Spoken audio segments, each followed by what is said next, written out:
Yeah.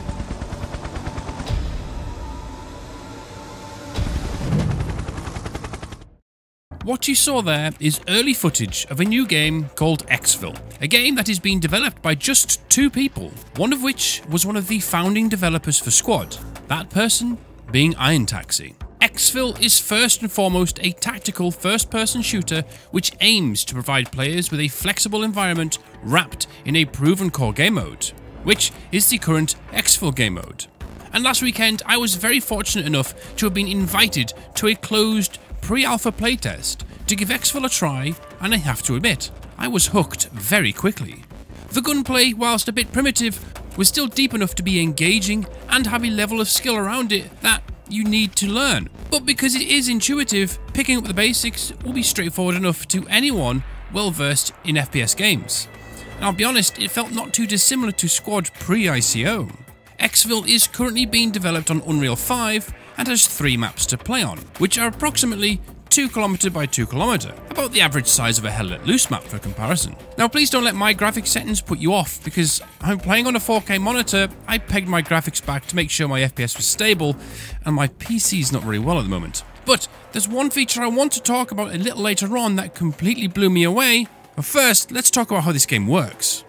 The Exfil game mode is a mixture of secure, control, and extraction. Basically, you have to locate a crashed helicopter. Inside that helicopter is some intel which you have to secure. Once secured, you have to get to an extraction point and call in a helicopter to that LZ. Once it is landed, you simply board it and leave the area. Sounds simple enough, but it's not. And here's where this game mode is absolutely genius. To start with, you're not the only person on the map, even if you're playing solo. There's up to 4 teams on the map at any one time, and they can all be varying in size. These teams all have a slightly different camo, and some small identification marks that you really need to pay attention to, otherwise you might end up putting a round into the back of one of your squad mates. Because there's no heads-up display or friendly markers, what you do get is a small GPS device that shows you a few dots to indicate where your team is, and that's it. Also on the GPS, it shows you on the map where the location for the downed helicopter is, and once the intel has been acquired, all of the extract LZ options. You do get a fantastic VoIP system to use to communicate as well, which echoes your character's movements or actions. So if one of your squad mates is firing whilst on the radio, you can hear the gunshots, or if they're running, you hear their footsteps.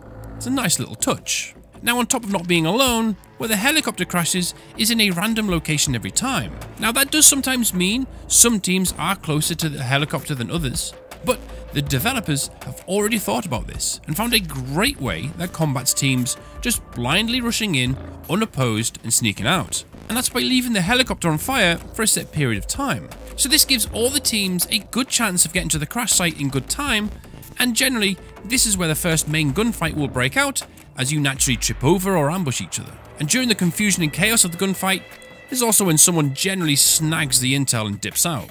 Now don't think for a second that because the intel has been snagged, that's the game won. You get a second chance to secure it. The team who calls in the LZ does get the advantage of choosing where to call the helicopter in, so they can get there early and get set up, but all of the other teams get notified and the GPS gets updated with the LZ marked on the map.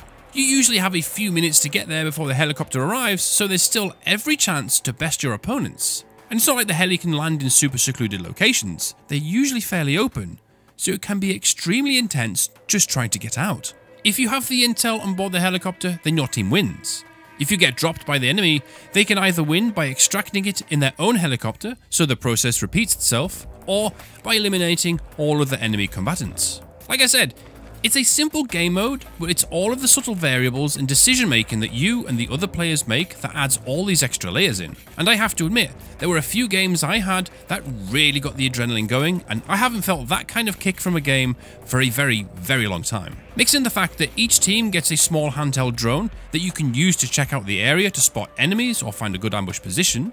And you can also loot ammo, grenades, meds and other throwables from people who've been downed. Little features like this just keep adding in the layers. There is, however, one other variable that Exfil has to offer that, for me, I thought was absolutely incredible, and that's their dynamic weather system. You can start in a game that's cloudy and gloomy, and then it transitions to rainy weather, or even a storm with winds howling past you. But the one that got me was going from a cold, clear, dry afternoon to spotting a few snowflakes appearing, only for the map to be covered in snow some 5 to 10 minutes later. And on top of that, you leave snow trails behind and the audio changes to accompany it. In a multiplayer PvP game, for me, it was the first time I've ever seen anything like this, and it's been done so well, it just looked natural. You've also got night operations as well, which can be extremely intense.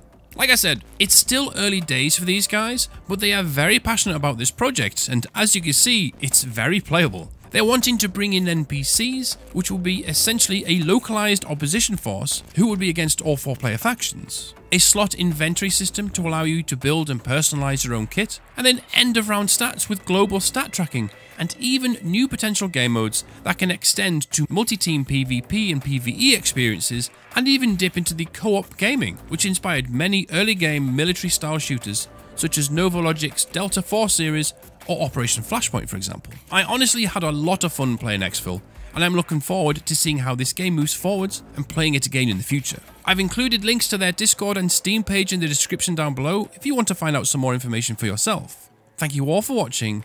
Don't forget, like and subscribe. Take care, and I'll see you in the next video. Good night.